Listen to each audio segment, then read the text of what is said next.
Ni kita nak buat air asam, gula,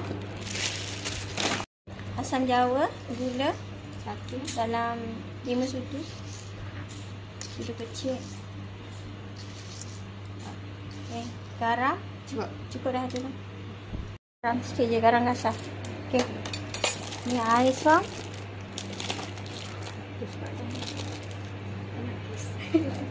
Okey, cukup. Ramas. Guna tangan je, berkat bagi suami makan. Selawat banyak-banyak.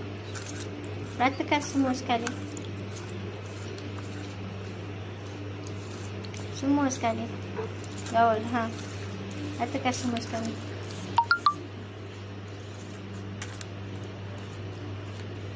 Basuh sini. Okey. Okey, kita tak tambah dalam daging.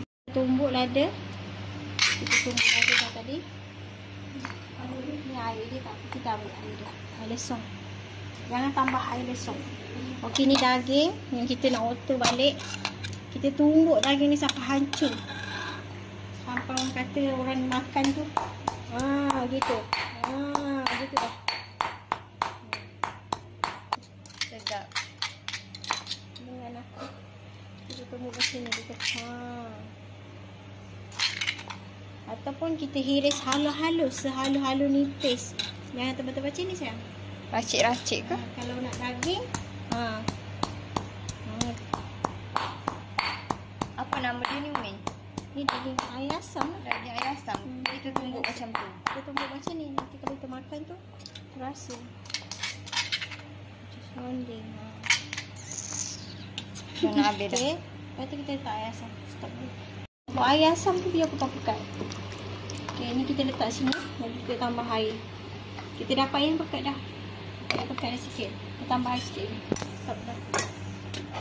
Tambah air masak Air masak, jangan rakam tengah ni. Okey. Susah tak nampak tangan.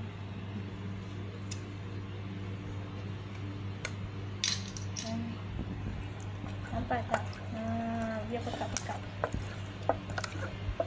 Ni pun nak tengok pun rasa. Dah boleh Biar pekat-pekat. Asam jangan kedekut. Kalau nak buat air asam jawa, jangan kedekut asam jawa.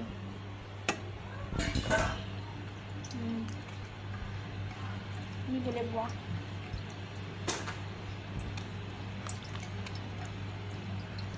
Kalau ada cili padi, hiriskan cili padi. Kalau ada buah tomato, letakkan buah tomato. Kalau ada serai, campurkan lagi serai hiris. Sepekat-pekat ni kita nak.